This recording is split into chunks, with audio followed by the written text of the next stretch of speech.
belief and the law, standing strong, standing tall. From the roots to the rules, we uncover it all.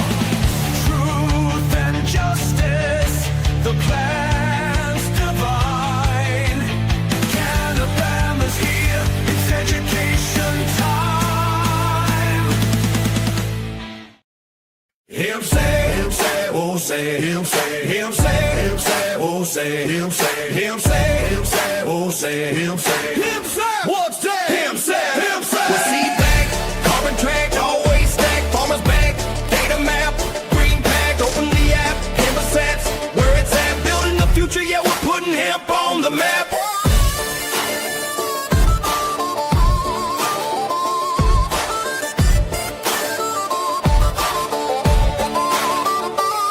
Who's got the soil? We got the logs. Who's got the carbon? We drop the smog. Satellite shine, the data comes back. Hem's up app on the blockchain track. We see back, carbon track, always stack. Farmers back, data map, green pack, open the app, hemp sets, where it's at. Out in the future, yeah, we're putting hemp on the map. Root is more than a token. It's a digital currency for regeneration. Unlike speculative crypto, Root is directly backed by a living treasury, seed vaults. The community ensures that every root has real value. Farmers and educators earn Root for their actions, and holders can redeem Root for seed packs, returning digital incentives back into the soil, food, and biodiversity.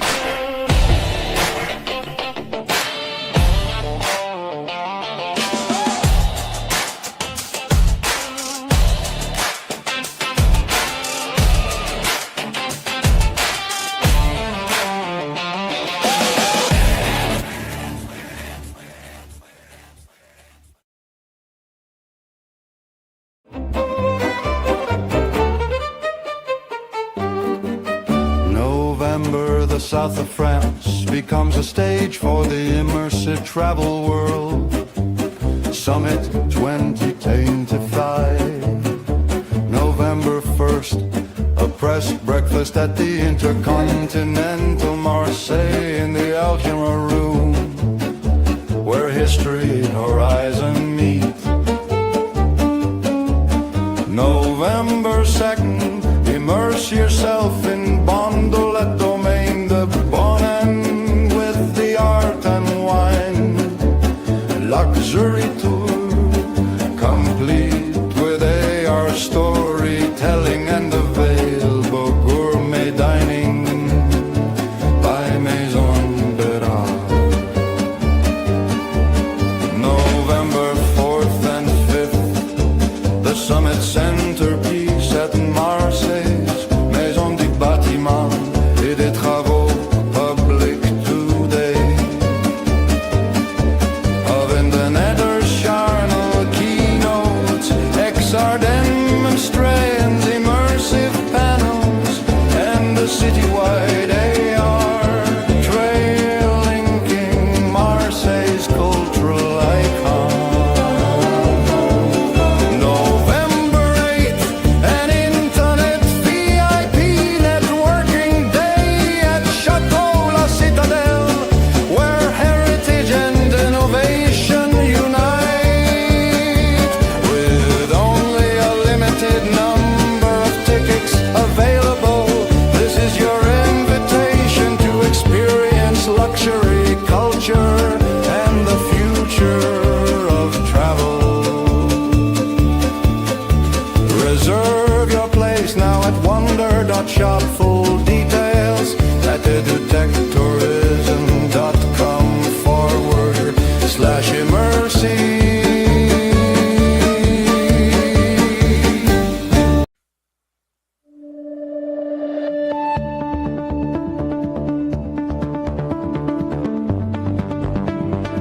HempSat, building freedom through the soil. A privacy-first, blockchain-powered satellite platform for farmers. What is HempSat? HempSat is a decentralized agricultural intelligence platform that empowers farmers by putting ownership of their data back into their hands. We combine satellite analytics, privacy-first design, and an asset-backed digital currency suite on Avalanche C-Chain to demonstrate a real-world use case that aligns perfectly with Avalanche's impact and social good theme. What is the problem? Surveillance-based ag tech dominates the global landscape. They are tracking farmers, collecting data without consent, and monetizing it without fair reward. What is our solution, you may ask? HempSat is the solution! This dApp offers a privacy-preserving farmer dashboard that fetches satellite data, connects to a farmer's wallet with no government ID required, provides AI-generated advice, gives farmers the choice to upload their anonymized data to the blockchain, rewards participation with a commodity-backed digital currency, and logs everything on the blockchain and built on Avalanche. The technical components of HempSat includes, but is not limited to, the following: satellite data fetch, plus analytics farmer dashboard, plus privacy layer, smart contract on Avalanche testnet AI task recommendation DAO, voting logic, and the Hemp Ledger bridge. Meet the HempSat dev team. Our team is composed of 5 extremely talented builders: Colin Peterson, aka Human, Christian Neary, aka The Grim, LM Designs 8, Charles Ledbetter, aka Hexadize, and Michael Camp of Honeycomb Hydro and Wonder.land. Together we can achieve anything! Our digital currency economics are strategically developed and ensure the project's success with fixed supply of 1 million hemp coins and 1 billion root coins backed by $3 million in seeds makes it revolutionary. The monetization mechanisms of HempSat range from digital currency integration to decentralized application revenue to marketplace sales. With these combined mechanisms in combination with our event marketing schedule, we are poised to be $1 million technology in under 2 years. A major reason for this is our unprecedented event marketing schedule of 2025 and 2026. Between the Cosmoplex Peace Games, International Hemp Building Symposium, Immersive Travel World Summit, Deep Ellum Block Party, South by Southwest, and Earth X, the impact is going to be outstanding! HempSat is how we help Earth maximize potential. Join us! HempSat.com.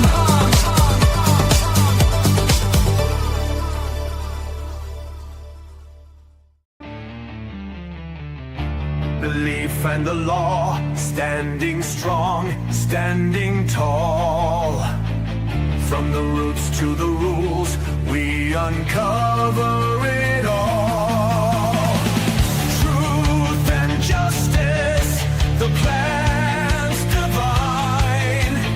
CannaBama's here, it's education time.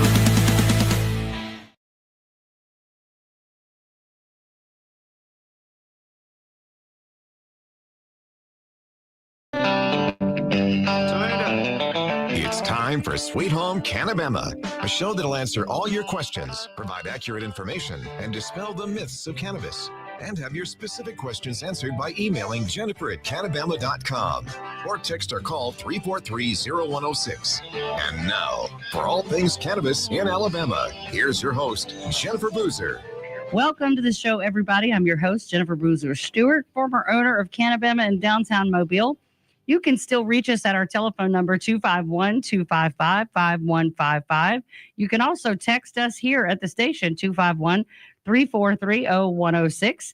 And you can find us on social media under Sweet Home CannaBama or Jennifer Boozer Stewart.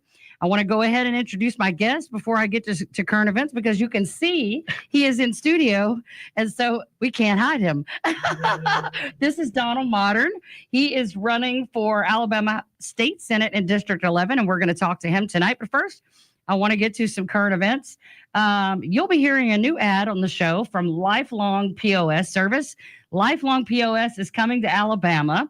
If you own a vape or smoke shop, you need to get into compliance with new laws, and Lifelong is equipped to help you do that. Here's how. All applicants, new and existing, must submit detailed info about their scanning software for ABC approval. This is a new requirement as of June 2025. So forms must be completed, signed, and emailed to nicotine@abc.alabama.gov. This is for vape products.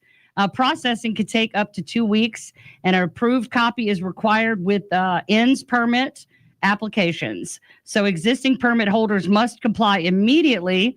And if you're not approved, the ABC will notify you, not me, and resubmission may be required. They are sending their CTO to Alabama in the coming week, and they want to meet with you. If you own a vape or smoke shop here, they're actually going to be giving away 3 of these devices that are approved by the ABC board for scanning IDs in compliance with these new laws. If you are a smoke shop or vape shop owner, and you would like to have a visit from Jeffrey Donahue from Lifelong POS, you can call 678-477-6704. That's 678-477-6704. And we appreciate them for advertising on the show tonight. I know that they also do POS systems and merchant processing services for businesses like the former CannaBama. I highly recommend them. I've been following this company for a long time, and they are really great, especially when you've been with Square like I had been, and Square decides to drop you like a hot rock or hold on to tens of thousands of dollars of your credit card sales for no reason. These guys can help you get in business, stay in business, and stay in compliance. So thank you to Lifelong POS. And again, that number is 678-477-6704. Little bit of sad news. Another dispensary, one we've talked about here on the show before, Avondale Apothecary in the Birmingham area. They have closed their retail location as of the 6th. They are offering online sales, just like Freedom CBD in Tuscaloosa, who closed their doors just before Labor Day. Check out both of those businesses online, and please help them to stay afloat. And but we wish them luck, and hopefully we can fix this mess so that all of us can get back to doing what we love and serve the people of Alabama. Last Thursday, I got the privilege to host Dr. Will Boyd, who has been a guest on the show. He is running for governor in Alabama. We hosted a meet and greet at Innovation Portal, which if you're trying to have any kind of event in the city of Mobile, definitely check out Innovation Portal. It is an incredible facility.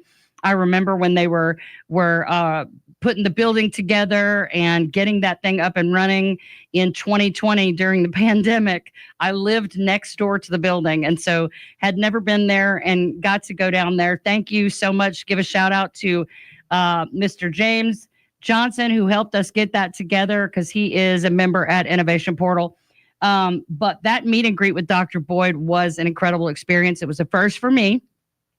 I got to introduce him and close the night out and sit back and listen. The room was packed. It was electric. He had questions about everything you could possibly imagine. We did not just talk about hemp and cannabis. We talked about everything from infrastructure, education, trades to animal cruelty and immigration. And he had an intelligent, articulate, very compassionate, and just amazing answer to every question. He never faltered. He didn't even have to think about it. He was on point. And, everybody keeps talking about Tommy Tuberville. And I would love to see a debate between Dr. Will Boyd and Tommy Tuberville, because I don't care who you are, unless you just really don't care about the state of Alabama. If you can put these two men in the same room and ask them identical questions, Will Boyd would undoubtedly be the only choice for governor in Alabama. And I don't need to say ugly things or point out the obvious in the shortcomings of Tommy Tuberville. We all know that they're there. three branches of government. Anyway, but Dr. Boyd is out here on his own dime and his own time in a grassroots effort. And he has been traipsing across the state, back and forth, back and forth. If you're listening and Dr. Boyd has not been able to visit your city or your county, and you would like that to happen, reach out. I can connect you with his campaign. They would love to be able to come. So many of these candidates that I've interviewed, including Donald, they're very, very willing to meet with the people, the actual voters, the people, the citizens who these things, the legislation that is passed and enforced, and the way that the laws of Alabama are upheld, they care about how it affects the average citizen. And the people of Alabama have nothing in common with someone who can come up with $5 million in donations from God knows who, or dark money from another state. You know, we have nothing in common with people like that. And there are normal, average, hardworking Alabamians who are running for office, who love this state, who love the people of this state. And Dr. Will Boyd is one of them. Donald is one of them. And Dr. Deidre Willis, Mandy Ledkins, Matt Wheeler, all of the guys that we've had on the show over the last couple of months.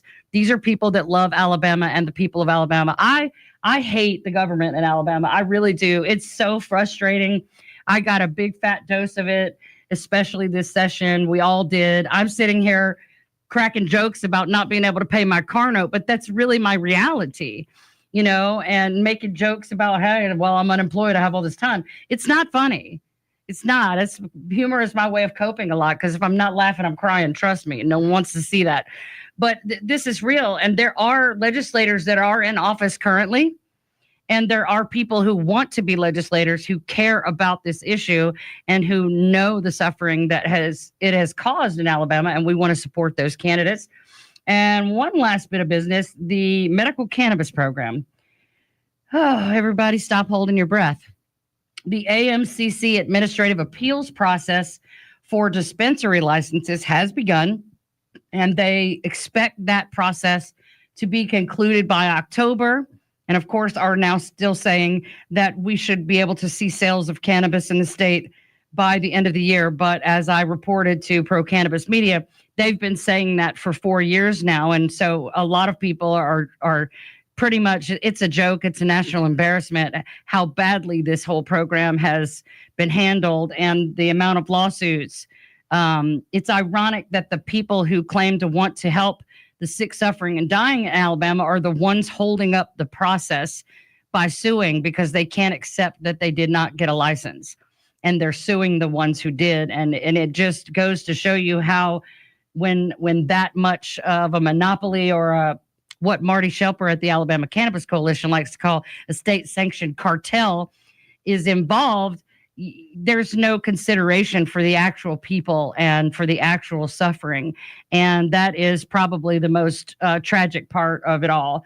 The integrated facility appeals process is supposed to be underway, but they have not been given a hearing date as of yet. So we still have no real clear idea of when the program might be functional.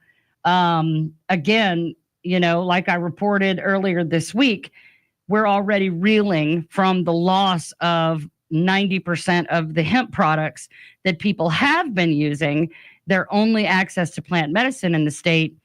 And so for that to kind of be ripped away, and businesses like mine, I mean, I could have stayed in business, but I wouldn't have been able to pay the rent or pay employees or order products that are compliant, because all of the product that I had became illegal. And for why, we don't know. None of it makes sense.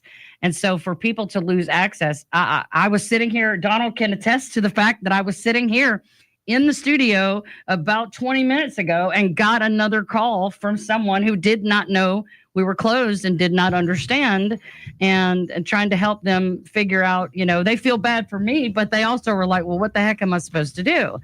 And so with that in mind, this process with the Alabama Medical Cannabis Commission, you know, it's important for something to happen. But in my opinion, the hemp industry was serving the people of Alabama better than what the cannabis program will. When we come back from the break, we're going to get to know Donald Mottern. Stay with us. Attention Alabama retailers, big changes are coming. Lifelong POS now includes ABC approved ID scanning compliant with new state requirements for smoke, vape, and specialty shops. Next week, Chief Technology Officer Jeff Donahue will be in Alabama meeting with shop owners to show off this new technology. And right now they're giving away free point of sale stations to shops that get started with them. Don't wait. Spots are limited. Call or text today, 678-477-6704. The Humble Hemp Shack has been your home for safely sourced hemp products since 2019. Now we are asking for your help. Alabama House Bill 445 was recently signed into law and will significantly impact Alabamians' right to safe, quality hemp products. This bill takes money from the hands of farmers and small business owners and puts it right back into the hands of dealers. You can help by supporting local hemp businesses and by donating to the legal fund found on thehumblehempshack.com, paid for by the Humble Hemp Shack, LLC. Are you looking for more in this world? Are you ready for something bigger? Then we are looking for you. The big-hearted, the bold, the messy and the gutsy. The teachers, the growers, the builders. The skilled, the sharers, the change makers. We need you. We are the Peace Corps. In more than 60 countries, we go all in and all out. We are volunteers, partners, communities, working together, living together, bringing our experience, passion, and joy to building a better world together. From tackling climate change in Mexico to keeping kids healthy in Kenya, from sustainable farming in the Philippines to education in Kosovo. We learn more, give more, share freely, and serve boldly. Are you ready to tackle the tough stuff? To go the distance to make a difference? Then we have a place where you belong. Join us at peacecorps.gov. Welcome back to Sweet Home CannaBama. Now with all the information you want about cannabis, here's your host, Jennifer Boozer. Welcome back to Sweet Home CannaBama every Monday night right here on FM Talk 106.5. And we are live streaming from YouTube, Facebook, Instagram, X, and LinkedIn. I want to introduce you to my friend here, Donald Mottern. We have met before. Yes. We met at Dr. Deidre's Farm Expo up in the Huntsville area a couple months ago, and I got to know you a little bit. Got to meet your husband. And yes. He seems like a very great guy. Yes, thank you. I like him a lot. So I'm going to read a little of your bio so that they can get to know you. Donald is a native-born Alabamian who has lived in the South his entire life with a background in journalism, business, and event management. He also has been a small business owner and operator living in Shelby, Alabama for nearly 3 years. He is running for state senate in District 11, which encompasses southeastern Shelby County, western Talladega County, and the southern half of St. Clair County. His campaign for state senate is based on standing up for unifying principles that he feels can circumvent partisan politics. This isn't about left or right. It's about right and wrong. I really love that. His campaign is for the folks who are tired of the noise, tired of the lies, and ready for a state government that puts our citizens and our future first. He is running to stop Alabama from being a punchline. And boy, I told you, medical cannabis. Anyway, Donald is here to bring dignity, common sense, and real solutions back to Alabama. This includes restoring trust in government by keeping it out of our homes, classrooms, and personal lives where it does not belong. It includes standing for clean air, working families, functioning and safe infrastructure, local control of our education, and accountable leadership and legislation that reflects the actual reality here in Alabama. He wants to protect the freedoms we all hold dear and get back those which have been steadily eroded.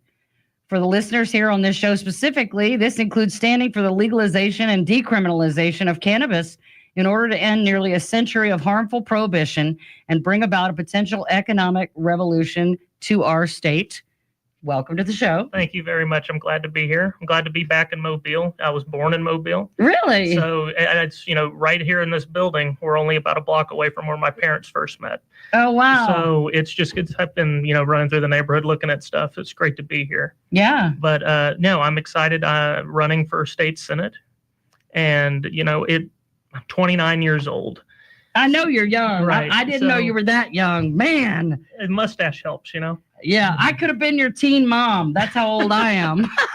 But for those 29 years, I've lived in this state, and for all of those 29 years, I've just watched as people have been disappointed and frustrated and sick and tired of the way things are going. And it's just continuously getting worse. And, being a taxpayer here, being a homeowner in this state, I just felt like I needed to put my money where my mouth was, where I was feeling it, and I like that you like the line that, it's not about left or right. It's about right and wrong. Right and wrong. And I can thank Ronald Reagan for that line. I can't take full credit for it. Yeah. But, it's just a matter of doing what I think feels right. Right. Is that why you're running? Yes, it is. I feel in my heart that this is where I feel needed, where I think I can do the best. Right. I've always had a pride in politics, a love for politics, unlike the people who are currently in those positions. I like talking to people, getting to know their story, helping those people. And that just does not appear to be what's going on in our Congress and our legislators, our governor. Right. And the gentleman who wants to be the governor. Well, and I thought I came from a corrupt state because I'm from Louisiana. I've been here 21 years. This is where my children were raised. My daughter was born here. It's the only home my son has ever known. He was too little to remember Louisiana. And I always thought, that Alabama was better somehow. And I don't know if maybe it was better and it's not anymore, but holy cow.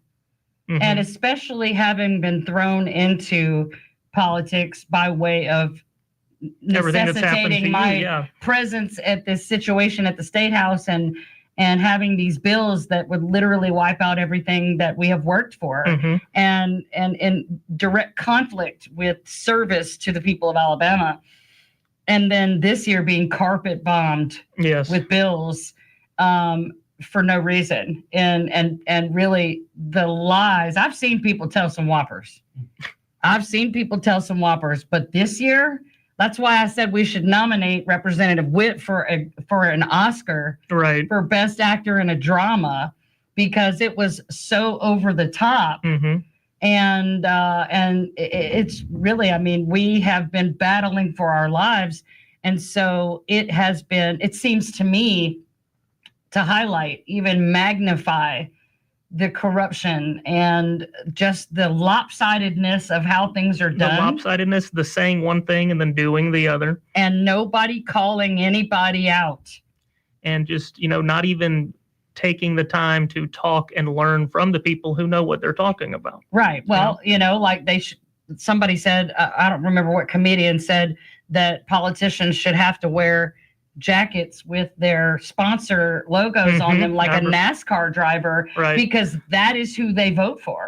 They do not vote for the best interests of the state of Alabama. Well, show me a bill. I don't care what it is. It's obvious. Because it's clear, 445 is not for the people of Alabama. No. It's not for the businesses in Alabama. Nope. It's not for the economy of Alabama. Exactly. It's not for the future of Alabama. It's for the pharmaceutical industries.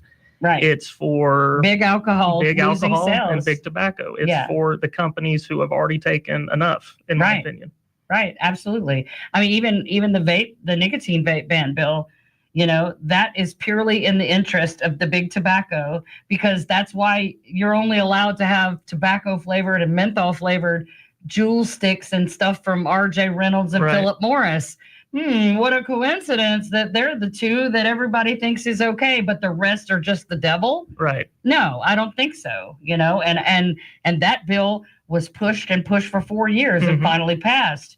And it's already creating its own disaster and the litigation involved. The hundreds of thousands, not only the hundreds of thousands that industry people are having to put up so we can continue to sell these to our customers, but the state's resources. Exactly. It's one thing to try to make a legislation about it being safe or manage the creation of it. I'm not necessarily opposed to ensuring that, bubblegum mint safety is absolutely paramount. Right. I don't want bubblegum mint to give me cancer, but that's not really what we were seeing. Right. That's not what that bill was about. Right. Right. No, it definitely it's not about that. And I found it interesting, too. One of Representative Witt's main arguments was that a 50 milligrams is like a whole bottle of 80 proof vodka. But then in an email to someone asking, why did you do this? He's like, well, just buy 10 gummies. So they're okay with you taking 100 milligrams. They just want you to pay 10 times more and 10% tax on top of the 10% tax. It's also important that our legislators can do math correctly. Especially the ones that are in charge of banks. Yes. So, well, let's get into your overall policy. Yeah, sure. You oppose state laws that supersede the authority of local school boards and other organizations in the area of library management or cell phone policy. And there is a new cell phone policy in the school system. Tell us what you mean by that. So, so getting started, and I see that, we've already gotten the 3. Yeah. But to get started with the cell phone policy, I understand the desire to not have kids on their phone. I was in high school. I have teenagers. It feels like it wasn't as long ago as it was. But I remember what that was like, and I can understand a teacher's desire. But I really think that's on the school boards, and that should be a school board's prerogative on how they want to handle it. Right. Passing a state law that takes that power away from them is not going to help those matters. Right. It's not going to really fix the problem they're having. Right. And I don't think that getting kids involved with state law is really the best way to handle any problem. Right. And especially a nonviolent or non-criminal problem. But I don't want the government involved. If I were to have a kid on their phone, I don't want them to have legislative problems. Well, there's the issue of parental responsibility. Again, just like with our industry, if the school has a policy that says no cell phones, which every school I know of does, they do, then it is on the parents to say you cannot take your phone to school and not say, well, I don't care what they say, I'm calling you at school. Uncle which Sam's is what the a lot happens reason. a lot of time. So I can understand that the schools want help with that, but the schools need to deal with that in their own community. I agree. Uncle Sam's an uncle for a reason. He's not the parent. Right. He's and that also goes with, libraries. I'm an award-winning journalist now. I left the paper, the Shelby County Reporter, about a year ago. But while I was working there, I wrote an article or a column about the North Shelby Library, which isn't in my district, but it was in my coverage area. And it was about how the state government had taken a publicly elected school board, kicked it out, and appointed their own because they weren't happy with what they were doing. And there's just no business in that. There's no right in that. Right. I don't like a government that thinks it can just make every decision for me. And that's up to and including what I can go to a public building and try to read. Right. That's true. I know there's been a lot of controversy down here in the Fairhope area. I've heard about that. Over what is allowed or not allowed in the public libraries. It's been a huge deal down here. And I haven't paid much attention to it. I don't live in Fairhope. And I think that people should police their own children. And, information is public. And look, these kids are carrying porn in their pocket. Can we be honest about that? You're handing them a device that they can look at any kind of disgusting, inappropriate thing they want to from the age of 2. Exactly. Yep. And you want to control, where does it end? If you don't want your kid reading it, don't let them read it. But just like you don't give your kid a screen if you don't want them exposed to the screen. But don't try to supersede another parent's authority over their kid to let them read it. That's right. That's right. I think that the state, even through the education system in a way, has tried to take over the raising of our children. When we come back from the break, we're going to talk more with Donald about his policy positions, including dam safety, chronic wasting disease, and other issues facing Alabama. Stay with us. FM Talk 106.5, the Gulf Coast Weather Authority, and Dr. Bill Williams. The Gulf Coast can expect mostly clear skies tonight. Low temperatures will be around 70 degrees at daybreak. For Tuesday, mostly sunny with a slight chance of an afternoon shower or thunderstorm, highs in the upper 80s. And the outlook for Wednesday, mostly sunny with afternoon readings in the upper 80s. This is meteorologist Dr. Bill Williams for FM Talk 106.5. I'm Roseanne Haven from WKRG News 5. A former Mobile County Sheriff's deputy indicted on theft and forgery charges. Daniel Holyfield is accused of using official letterhead from the sheriff's office and forging the signatures of coworkers to buy cars. Holyfield also allegedly logged more than 2,600 hours of overtime at the sheriff's office. He worked for the sheriff's office for 25 years, serving as manager of the fleet department. Traffic changes in downtown Mobile as crews began work today to repair the RSA Trustmark building. While they're working on the building, only southbound traffic can access St. Joseph Street between St. Francis and Dauphin Streets. Parking spots along the east end of Bienville Square will also be blocked off. I'm Roseanne Haven from WKRG News 5. Local coverage you can count on. Attention Alabama retailers, big changes are coming. Lifelong POS now includes ABC approved ID scanning compliant with new state requirements for smoke, vape, and specialty shops. Next week, Chief Technology Officer Jeff Donahue will be in Alabama meeting with shop owners to show off this new technology. And right now they're giving away free point of sale stations to shops that get started with them. Don't wait. Spots are limited. Call or text today 678-477-6704. The Humble Hemp Shack has been your home for safely sourced hemp products since 2019. Now we are asking for your help. Alabama House Bill 445 was recently signed into law and will significantly impact Alabamians' right to safe, quality hemp products. This bill takes money from the hands of farmers and small business owners and puts it right back into the hands of dealers. You can help by supporting local hemp businesses and by donating to the legal fund found on thehumblehempshack.com, paid for by the Humble Hemp Shack LLC. We didn't know what to expect. We were just left in a hotel. My mom was doing drugs in the house. Tay and Brianna spent years of their childhood in homes that weren't safe. They were placed in foster care and longed for a permanent, loving home. I didn't know what my future was. I wouldn't speak to anyone. I was afraid of everything. With help from the Dave Thomas Foundation for Adoption, Brianna and Tay were adopted and now feel excited about their futures. I'm studying to be a chef, and I really want to travel the world. I'm going to be a mechanic, and I can focus on my career. Right now, in the United States, there are more than 100,000 children in foster care, just like Brianna and Tay, who need a family now. Learn how you can help at davethomasfoundation.org. Welcome back to Sweet Home CannaBama. Now with all the information you want about cannabis, here's your host, Jennifer Boozer. Welcome back, everybody. We're talking with Donald Mottern. Sorry, I almost said Martin. Donald Mottern, who is running for state senate in District 11.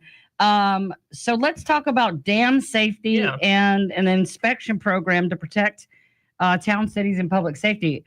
We don't have any dams around here that I know of. So what is this? So, there are 2,266 dams across the state of Alabama. Wow. And 228 of those are ones where if they were to fail, people are going to die. Oh, wow. All right. So that's where we're starting at. Yeah. We are the only state in the entire union, the United States of America, that does not have a mandatory dam safety or inspection program. Really? We have nothing. Now we do have, and this is only in the past year, we've passed an optional program. So they can take part in it if they so desire, and then do with it what they will. Are the dams built or maintained by private companies or by the state? So we have both. Okay. The vast majority in the state are all private. So we have a few. Okay. But I think it's, and don't quote me, maybe like 60 are public dams. The rest of it's private. Okay. We don't inspect those really. I think I read somewhere that in 2023, a federal database, if we say that 79% of all dams in the state have never once been thoroughly inspected for safety, which is why I'm calling for us to pass a mandatory one, get with the program like every other state in the country. Right. I mean, that just sounds like a no-brainer. Mm-hmm. And we don't seem to have, because I've looked for it, I have people who work in emergency management who claim they have trouble finding it, and they're the ones who do it for a living. Wow. We don't have an inventoried database of all the dams we have. We have a rough list, but we don't know exactly what condition all of our dams are in. We don't know exactly where they all are.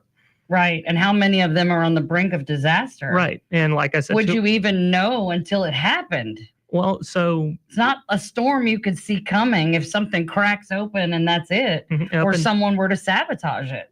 And so that's part of the reason I think a lot of the pushback's been on having emergency action plans published and available to the public, is that they don't want people to have access to that information to where they could take advantage of it. But when you have families downstream from one of these dams that could fail and could kill people, right, we need to make at least a version of it public. It would be different if there was a few. Right. That's a massive number of dams. It's more than you would think. Well, I know that Alabama is the most biodiverse state in the country. I think I heard Will Boyd call it the Amazon. Yeah, I've heard that it's considered the Amazon of the United States because of the biodiversity. There's so much we got going on. You know, we have mountains and we have the Gulf of Mexico and everything in between. And I guess it shouldn't shock me that there are that many dams because we do have so many waterways.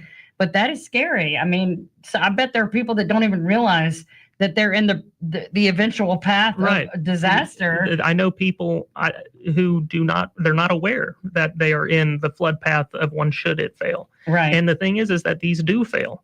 You know, the average age of our dams is over 50 years old now. Right. Which they're not built to last that long without investigation, without inspection, without rebuilding. Right. And if water can carve out the Grand Canyon over time, exactly, it's a destructive force. You know, people don't think of it in the same way that they think of fire or even a tornado or something, but water. I mean, look what just happened in Texas. That was horrific. Look what happened in North Carolina, you know, and Kentucky with the flooding from hurricanes. That's insane. The flooding in Asheville. That they're still finding, you know, bodies. It's crazy, and it wiped out whole communities. You know, just left piles of sticks and rocks. And so, what I'm terrified is that because of inaction, because we don't care, or the legislators that are there now don't seem to care. Right. I'm terrified that we're going to have a situation like that. It's fine. Well, let me tell you something that I've noticed is that a lot of times the Alabama legislature especially is more reactive than proactive. And I would like to bring up a touchy subject, but the rampant abuse of children, sexual abuse, even torture, the neglect of children. We all know that trafficking happens in Alabama. Yes. You know, I was told years ago to always be careful on I-20 in Birmingham because that's like a huge human trafficking area. You know, people know this is happening. I see almost daily somewhere in this state, there's a teacher, a coach, a cop, you know, a pastor, a priest, people that are directly linked to working with children that are trusted community leaders being arrested for this.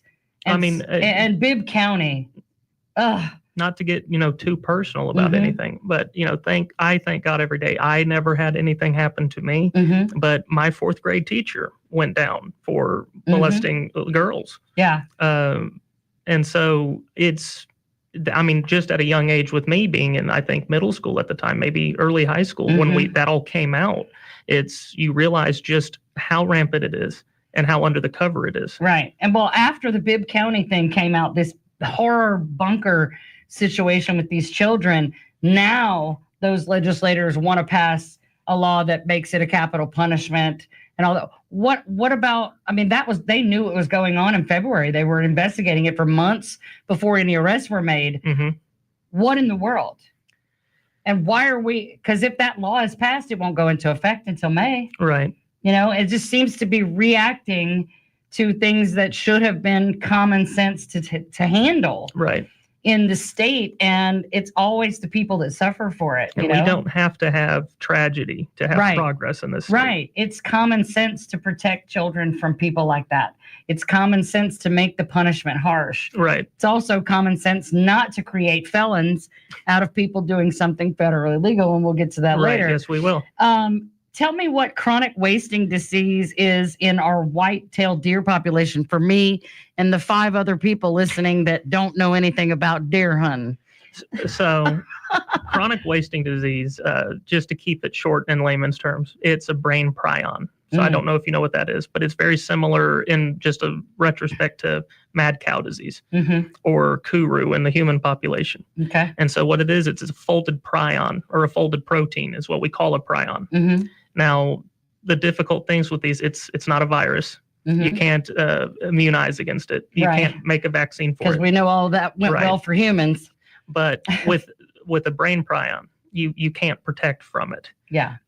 And once you get it, that's it. You can't get rid of it. And in lab circumstances, you can kill it with intense heat, but it's in a kind of intense heat where you would destroy any environment it was in to fix it. Like we're talking explosion level. Wow. So once it's in the environment, it can exist on its own without a host, just in, I guess, deer droppings for virtually forever. Is it something that can affect humans if you were to eat the meat or be exposed to it? As far as I know now, there has never been a recorded case of it jumping to a human. Now, as far to my knowledge, we have put it in dogs as to experiment and study at the transversal of it, and so it shows an ability to hop species, but it's never been in the human population. Right. Now, the big problem though is it has a 100% fatality of whatever it infects. Okay. Now, that's over a long term. I'm not saying it does it in a week. Right. But if it gets into the deer, that deer it will eventually die from it. Okay. Okay. Wow. I did not know that. Right. What about benefits for retired firefighters? This is not something I've heard about. Right. So I think it was, if I'm not mistaken, House Bill 227 by Russell Bedsell. That is a bill that sought to, and I'm trying to do it because I don't want to get it wrong. Right. But it started to roll back lifetime death benefits for our firefighters in the state because Bedsell and a few others claim we don't have enough money for it.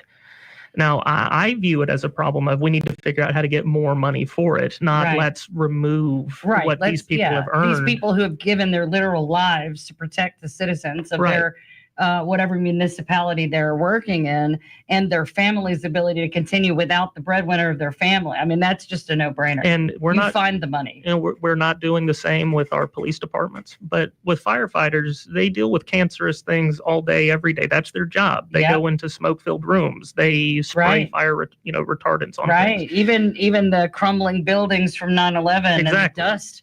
And all of those things that are still killing people to this day. It took 20 years, some of them, but they're still dying from stuff like that. What about the legislation that would prohibit concealment of the identity of law enforcement, including the use of masks and other methods intentionally meant to obscure their identity or allegiance to law enforcement? So I'd like to see a bill that reflects that get passed. And if I'm elected, I would like to be at least a co-sponsor of a bill that would reflect that. Yeah. I view it as a way, it's safety for our law enforcement as well as for the citizens. Right. I don't want to not have an understanding of who's trying to enforce the law. Right. Right. So if I don't understand who someone is, and I'm given then you're just a big guy with a gun. Right. And I need to defend myself. You can't understand if it's a lawful order if you don't know where it's coming from. That's very true. And I don't think America is a place where we need masked law enforcement.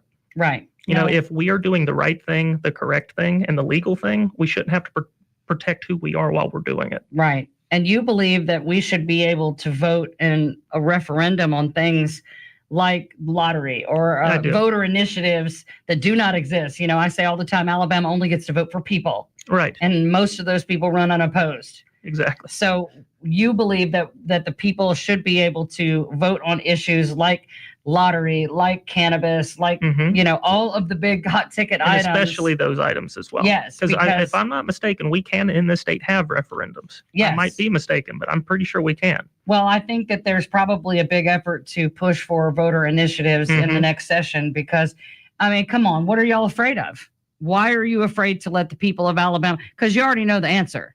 They're going to overwhelmingly vote for cannabis. They're going to overwhelmingly vote for an education lottery. You know, we just lost $120 million from the grocery 1%. And for a state we've got to come up with that money. When we come back from the break, we're going to talk a little more with Donald. Stay with us.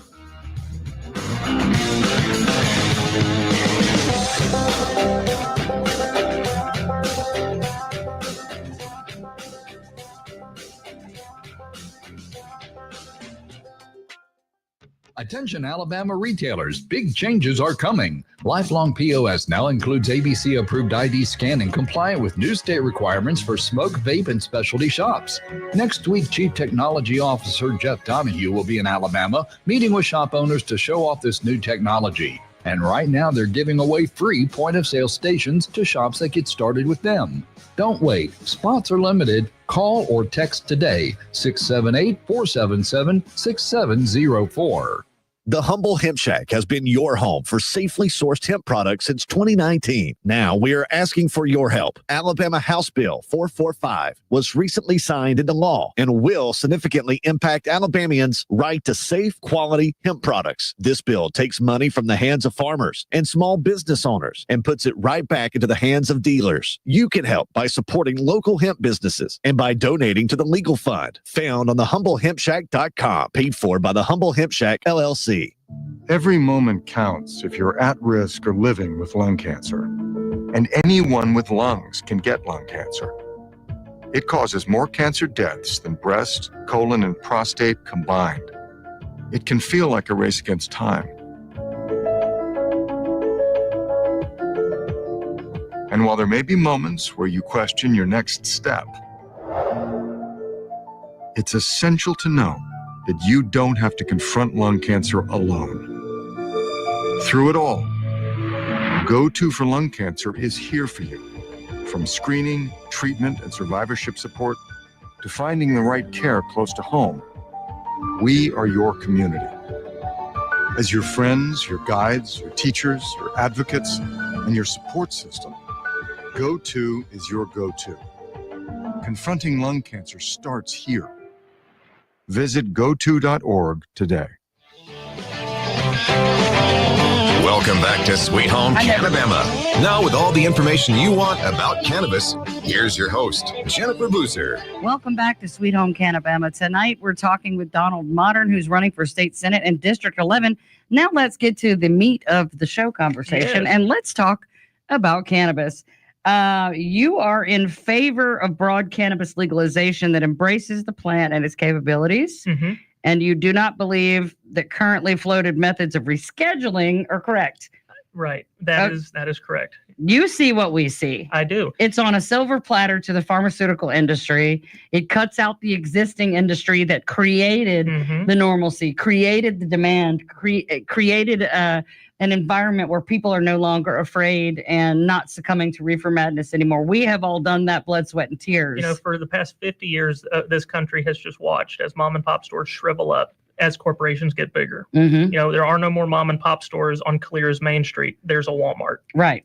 And I love Walmart. I go to Walmart to do my shopping. But the fact is that the people deserve to have their businesses. Yeah. You know, and we deserve our chance at the American dream. Right. Instead of just giving more and more and more to the people who've already achieved it. Yeah. So I don't think that rescheduling is going to fix with the problems that we're having. No, because it's still federally illegal. Right. It's still, you're still going to go to jail. You will still go to jail. You're still going to have all those things. The irony of it, they're pitching it to the industry as, oh, you'll be able to get these tax incentives and you'll be able to have banking. For what? And for a business that can't exist because it's not a CVS. And we're going to give it straight to the pharmaceutical industry. And we've seen how well, relatively trustworthy they can be on some occasions. Well, we'll see them do to weed what R.J. Reynolds and Philip Morris did to tobacco. Tobacco didn't used to have 50 ingredients that are carcinogenic and all that stuff. It was just a leaf that you dried and you smoked. And people did it forever. And now it'll kill you. If the pharmaceutical industry wants to dip their toe in it while everyone else can, all the better. That's just more money into the industry. There are going to always be people who, no matter what they know or have access to, they're only going to take it if a doctor said it and a pharmacy filled it. And that's okay. That's their choice. That is. But they should have that choice is the problem. They should have that choice. That's exactly right. And handing it to the pharmaceutical industry is not the answer. It is not. They are already too big and too powerful. The reason we have not had access to this plant for 80 something years is because the pharmaceutical industry wanted control over what we use for medicine, and they've eradicated, look at the food pyramid, look at everybody takes a pill for everything. Nobody starts with changing their diet, changing their stress levels, changing their environment, or doing the things that they can. Keep shoveling the nasty food and the drugs in your body, and we'll come up with another pill for that. And then we'll put you on chemo until you're dead and squeeze every drop. And then we'll let your kids have to pay for it after you're dead. It's disgusting. It is. And you got pretty close to an old George Carlin bit that is reflecting the exact same thing. Well, like I said, if I ain't laughing, I'm crying. Well, you said that you think that Alabama stands to gain a head start over other states. I think that Alabama could be a leader in this country. It can. That we have that solid opportunity, and we're passing on it right now. Well, and Alabama legislature in 2016 believed that they could be on the forefront of this revolution. Exactly. When they passed SB 393 and 2 years before the feds. And in that short span of time, thousands of small businesses opened. Millions of dollars were being made. Millions a month. I know what some of my colleagues make, and it's a lot more than me. And the more that we allow the use of cannabis and we start investigating and how we can use it, the more use cases we find. And in my opinion, it's seemingly limitless what we can do with this plant. It is, especially combined with other natural remedies. It's not a panacea. It's something that our bodies are built to use, and our bodies make our own version of cannabinoids, and we're just supplementing, just like we do with iron and vitamin C and vitamin D from the sunshine. It's something our bodies require. However, it's not a fix-all, but it's dang sure close to it for a lot of people. And I don't know about you personally, but I don't very much enjoy the personal use of it, either recreational or medicinal. I like edibles. I don't like to smoke it. I think it stinks. I think it tastes terrible, and I don't like the way it makes me cough and all that. But unlike a lot of politicians, I will admit I have smoked it. I have ate it. I did inhale. So. But it's not just about the recreational or the medicinal use. It's about the industrial use. Absolutely. Hemp lime construction materials. I mean, we could talk about that for 5 shows in a row and never fully cover it. Hemp insulation, anything made out of cotton, wood, or petroleum can be made from hemp sustainably. And if Henry Ford can make an entire car body with hemp fibers that was harder than steel, and it ran on hemp biodiesel in 1940, why have we been fighting whole wars and it's not over a limited resource? Biodiesel, ethanol, methanol, you can make all those with cannabis. The other thing, I was just reading a report the other day that they're finding ways to make batteries.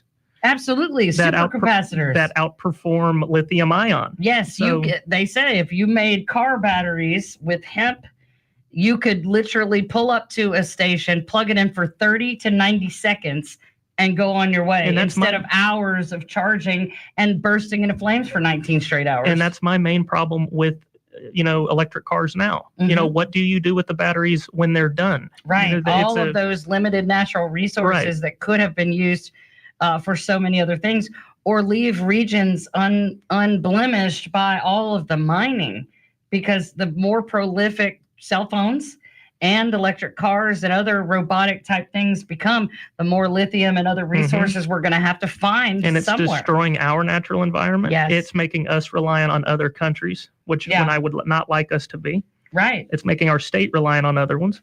Right. And it's just not what we have to do. It's what we're choosing to do. Right. But there is an alternative, and I don't know if people truly understand just how much stuff you can do with this plant. Absolutely. And as a farming state, between the industrial applications and consumable products, Alabama could and should be on the forefront of that, because we have black Delta soil and we are a farming state, and we have more warm months, and there's so many talented people who love the plant who have left this state to go and make money for other states. And we're also talking about, farms that are now struggling, that could find a crop that keeps them afloat or even allows them to succeed in ways that we haven't seen in this country or this state in decades. We could stop cutting down so many trees as well and make paper products out of hemp. Stop wearing plastic. Yes. And plastic microfibers, and wear clothes that aren't going to keep us sick. The list goes on and on. You believe that we should suspend sentences for nonviolent crimes related to cannabis and expunge records? I do, especially if we repeal and legalize. Yes, absolutely. Repeal HB 445, I should say, and we legalize it, because there's no reason that I can think of that nonviolent people should be in jail. Right. For stuff that's no longer illegal. Right. And a lot of people argue is a victimless crime. Yes. Now, the ones where violence is involved, that's a whole different story. Don't get me wrong. Absolutely, of course. And you believe the government of Alabama should issue a formal apology for its hasty and negligent passage of HB 445 and the unnecessary damage it's caused to our citizens' livelihoods and quality of life. Tell us where that statement speaks for itself, and I appreciate that's how far you think it should go, because I agree with you. They owe all of us an apology. Some of them owe us a personal apology. Especially to you. But yes, tell us where we can find you before we run out of time. Where can we find you, support your campaign? So you can find me personally on Facebook. My name's Donald Mottern on there. I also have a Facebook page for my campaign. That's Mottern for Alabama. And that's Mottern, Mottern. Yes, it's pronounced modern with a D, but it's just spelled different. That's because we're country, honey. And I also have a political website for my campaign, which is modernforalabama.com. You got any events coming up? Anywhere you're going to be around the state? No, you are my only thing on the schedule at the moment. Well, we're working on something for Tuscaloosa pretty soon, and I'll be there once you give me more info on it. Yes, I'm going to start traveling around myself, because this is too important. And when I meet candidates who have common sense conversations and ideas that are clearly for the people of Alabama, I can't help but get excited and want to support that, because it shouldn't matter how much money people are raising. What should matter is how many people can get in that voting booth. The voting booth is the great equalizer here. And I don't care who you are. My vote doesn't count. Don't give me that crap. You can. And like Dr. Boyd says, Alabama can and Alabama will. Thank you, Donald, for being here so much tonight. Guys, join us next week. We'll be here with a lady from Texas, a DA who smoked a joint on her social media and set the whole state ablaze. Good night.